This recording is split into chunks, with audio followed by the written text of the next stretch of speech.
Welcome back into WTIM, your information station. Time now for the final segment of the WTIM Morning Show. Thanks so much to our live stream sponsors, People's Bank and Trust, where they put people first, and Landmark of Taylorville, where you always do better with Landmark. At the perfect time, we have Ed Shimon, morning coordination meteorologist with the National Oceanic and Atmospheric Administration. Ed, how are you today? Doing great. Thanks for having me on. Absolutely. And thanks so much for being here with us at this onset of the summer heat, as you described it off air. Summer is inviting us with a bang here this week because of some crazy high temperatures this week. What are you seeing? What kind of message do you have for our listeners today? Yeah, the primary thing about heat is especially the first round of heat, your body is not acclimated to it quite yet. So it really can have more substantial impacts on your body. And then also, we're going to have several days, almost this entire week of heat. So it's a cumulative effect on the body. Once you start to become dehydrated, it can kind of snowball, and each additional day, the impacts, even though the heat may at times be a little less, can still have that same level of dehydration and make your body start to have more reaction to that. So people need to really hydrate and think about how to stay cool this week. Wow. It's good to know that there is some fact behind this acclimation, your body becoming acclimated to this heat, because it really did feel hotter than it has in the past. But you're saying that our bodies do need to get used to this type of heat. Correct. Yeah. Your body can start to adapt to being in hot conditions, but when you get that first wave of heat after relatively decent spring and early summer, then those, if you overexert yourself, which you easily can do on a hot day, you can really start to get the maybe heat cramps or heat exhaustion and have the body start to have problems functioning. Sure. It seemed like our April and our May were so perfect to us. It was like perfect temperatures. We didn't really get too high. Were you anticipating this at all? Were there any trends that were showing this big spike in June? Yeah, the heat was building out west, and we were just monitoring the jet stream patterns. And if the pressure was able to shift east, we knew we could get into some of that heat. Early on in June, we were not too bad. We kept that heat dome out in the west, but there's just enough of a pressure system shift. A cold front moves through and just kind of allows that heat to shift east after the cold front departs, and we're feeling that now. That heat was building out west, and we're starting to get under that. It's not the hundreds that were out further west, but we're certainly seeing the 90s solidly in here, and the dew points in the 70s, which is really quite oppressive. Wow. Yeah. With this high intensity heat, is there any different operations or any different thought process for you in terms of severe weather? Can it be brought on any quicker? Is there any change when we have this, when we're experiencing this? When you're under a heat dome like this, chances are that it's difficult for storms to develop because you have such a deep layer of warm air, and it doesn't allow an updraft to develop because you need hot air near the ground that's warmer than the air around it. And if there's a deep layer of very warm air above the ground, those updrafts can't gain momentum and create additional storms. It's what we call a cap in the atmosphere. The air has to be warmer than everything above it for it to develop into a thunderstorm. And sometimes that is suppressed under very hot summer days. And that's kind of what we call the dog days of summer. You just have heat that's oppressive and no rain relief.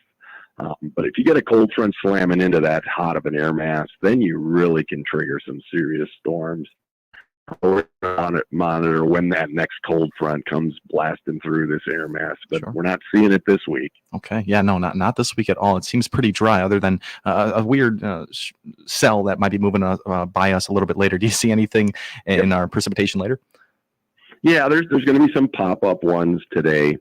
There's just enough heat and instability in the atmosphere for just a few pop-up. We have a 20% chance in there for the Taylorville area and the Christian County area.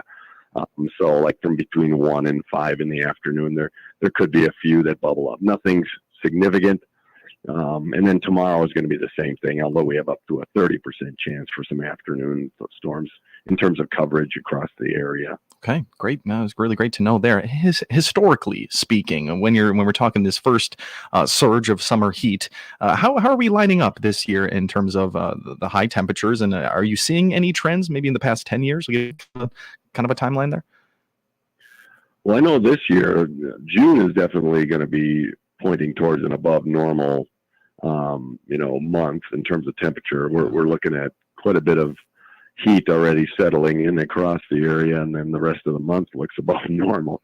In terms of the last 10 years, I don't have those numbers just really quickly offhand here, but I know that nationally, the Climate Prediction Center has seen a steady or more frequent months of near record heat. And then globally, we've had the warmest month, for the past 17 months, it's been one of the warmest months on record across the globe.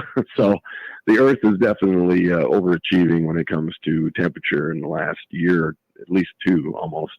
Wow, called it overachieving right there. But it is interesting to kind of you're kind of listening to these record-breaking events that happen during all seasons of the year. It feels like we're hearing that in the winter months, and then again in the summer months there. And it seems like a weirdly debated subject here with this constant warming of the Earth. But you're seeing these trends a little bit. I mean, is there any kind of human aspect in all of that, or is this a natural cycle that kind of the Earth goes through? Well, it is a natural cycle, but there can be an enhancement to the pace which that occurs by having extra greenhouse gases. Certainly, greenhouse gases hold heat. It's a scientific fact that if there's a layer of greenhouse gases aloft, that can provide a blanket effect to the normal heat transfer back to space. And if you hold more heat in towards the Earth, that's going to likewise eventually create the conditions that you have more record heat potentially on the on the ground area of the Earth. So it's a normal function of the Earth to go through a cycle, but it can be enhanced with a little bit of extra greenhouse effect there. Sure. Yeah, we could have a conversation on that topic for 3 of these morning shows, but yeah, we'll kind of move on from that. You gave us a good synopsis, and I appreciate that. When we recently experienced a little bit of weather. I think this past weekend here. Did you hear of any type of things happening in terms of the severe weather? I can think of the word. Yeah, the most active day was Thursday evening across central Illinois when we had widespread wind damage a little north of Taylorville. A couple of spots in Springfield had some trees down and other damage, but most significant damage was in McLean County, where we think we're narrowing down to about 5 tornado touchdowns in that northeast part of McLean County, and we're finishing up some damage survey information now, and we'll have something on our way hopefully here later today. And then there was a couple of tornadoes in McDonough County, real brief touchdowns, but nothing damage-wise there. So, but yeah, we're had a pretty impactful. There were 30 these metal power line towers that were knocked over in McLean County, and those don't come down that often. So. Some really impactful damage. Some people are still without power in that area. Yeah. When we come back, I do want to talk about reporting damage from severe weather and what that does for the NOAA. But before we take our break here, let's get some tips out to the people. Of course, we know are staying hydrated and finding that air conditioning. But do you have any tips as a morning coordination meteorologist that could bode well for our citizens in terms of this heat that we will be experiencing? Right. Yeah. You just have to stay attuned to your body. If you start to feel, cramps developing, those muscle cramps are the sign of heat cramps. Just showing that you're getting dehydrated. If you already feel thirsty, you are dehydrated. You want to drink before you get that trigger for your body to want water. So just get ahead of the game. Just always have some kind of a water source, drinking bottle, whatever you need, and get that water in, especially if you have to be outside for any period of time at all. And then if you are outside for any length of time, always plan in a break. Get into this cool area, air conditioning. You got to get out of that heat because the hour after hour after hour really takes its toll in this kind of heat. haven't heard that eye-opening quote in a while, but if you are thirsty, you are already dehydrated. That's a really good thing to remember. There's constant hydration, and like you said, they're listening to your body's signs. That's Ed Shimon, warning coordination meteorologist with the National Oceanic and Atmospheric Administration. Just so many great informational tips from him. We're going to have much more from Ed when we come back. You are listening to the WTIM Morning Show. Your information station, WTIM. Let's check the markets. The RFD Radio Network. I'm DeLois Yonke, slipping a little more here after a lower start to the day. July corn down 6 3/4, 443 1/4. September down 7 3/4, 449 1/4. December down 8, 462 1/4. All of those so far are session lows. July soybeans down 20 3/4, 1159. August down 20, 1148 1/4. November down 18 3/4, 1131. July wheat down 19 1/2, 593 1/4. KC down 20 1/2, $6.07. Livestock, lean hogs for July up 175, 95.40. August live cattle up 1/4, 183.42. August feeders up 67, 262.65. This is the RFD Radio Network. At Kirby Real Estate, we provide the kind of service you deserve in the sale or purchase of your next home. Hi, this is Joe Kirby with Kirby Real Estate. Our professional staff will be involved throughout every phase of the real estate transaction and beyond. We believe in being personally involved with each and every one of our clients so we can find that perfect home for you and your family. So before you buy a home, call Kirby Real Estate at 824-4996. Let our team work for you. Kirby Real Estate, selling houses, creating homes. 824-4996. Summer means activity. And if you've been in the hospital or just need a little extra help to get back to being active, Taylorville Care Center can help. Their therapy program and medical care can enable you to recover and return to life. Private rooms are available, and you can have visits from your friends and family to return to being active. Find out more on Taylorville Care Center's great therapy program to get you active again. Call 824-9636, 824-9636, caring for the community for over 50 years. Your farmer-owned dairy, Prairie Farms Dairy, has a great thirst-quenching idea that provides lots of vitamin C this summer. Try some delicious Prairie Farms Premium Orange Juice. It gives you and your family the vitamin C they need, and great taste, too. Prairie Farms Dairy Premium 100% pure Florida orange juice. Grab it in your grocer or convenience store dairy case. From the farm families of Prairie Farms Dairy, to your family, it's quality you can taste.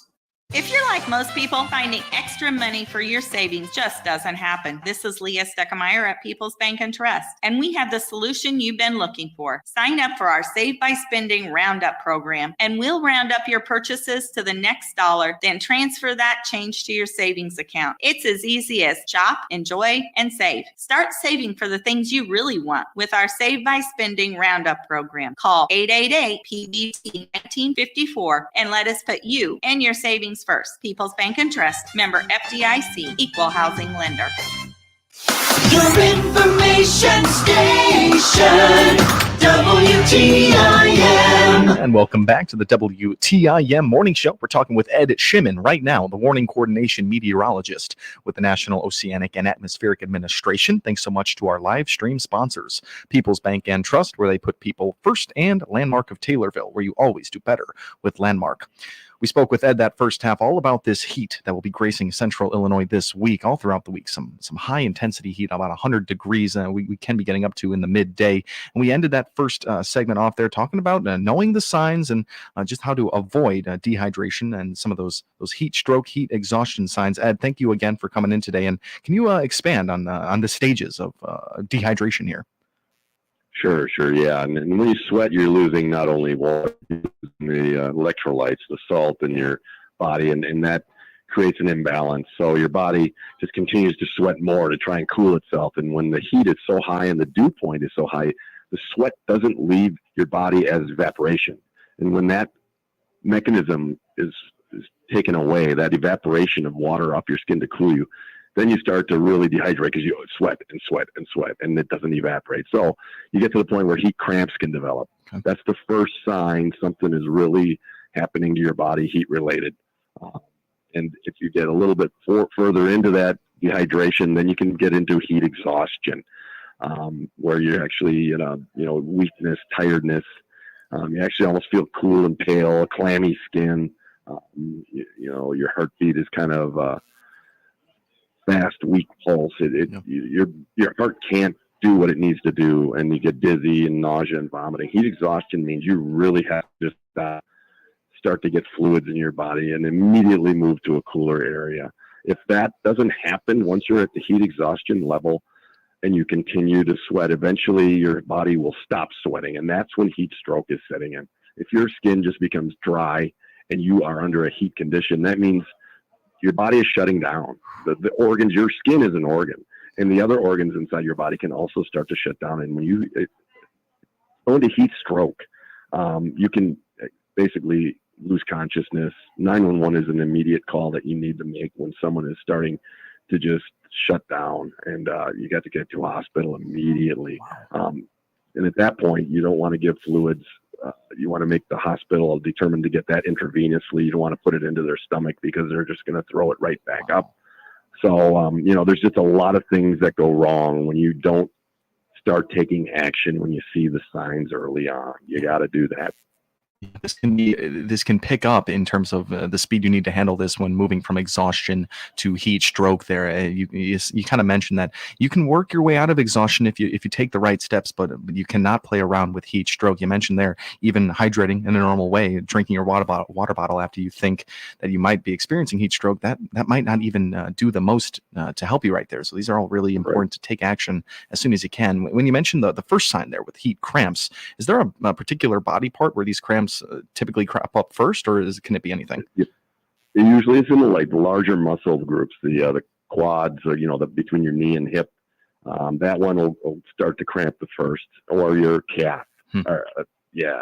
So those two, the biggest muscles of the legs will start to cramp. Even your abdomen, you'll have stomach cramps that can develop as well.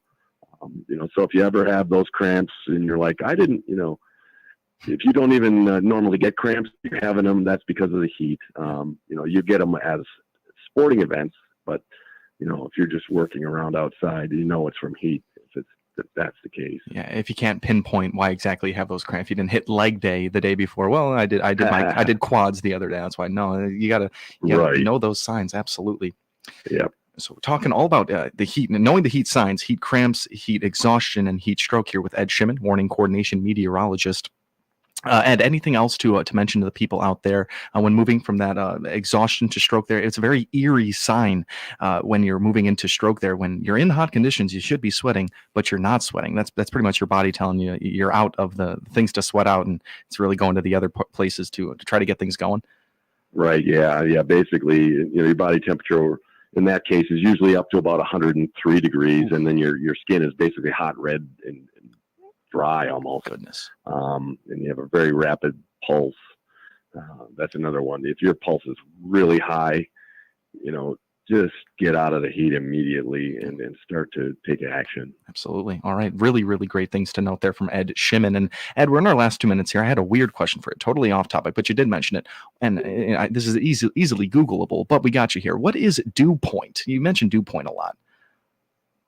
That's the temperature that when the air cools, moisture will start to form dew on objects. Okay. So it's the amount of moisture that's in the air. So if the dew point is really high, like today at 73 at Taylorville, 73 dew point is really uncomfortable. 60s are uncomfortable. 70s is getting into the oppressive layer, where your body can't sweat properly, because there's so much moisture in the air.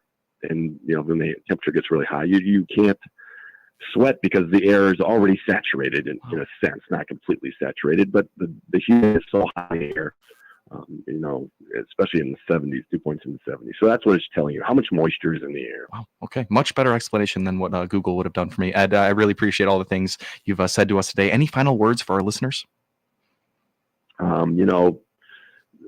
Heat affects a lot of people, but the elderly and the young. So if you know anybody, a neighbor, maybe it's, if power goes out and air conditioning fails, there's a lot of heat related deaths that occur across the United States every year. Heat is one of the highest, fatality producing weather phenomenon. Wow. Heat and cold are the top two, way above tornadoes, hurricanes, and everything. Yeah. So check on a neighbor.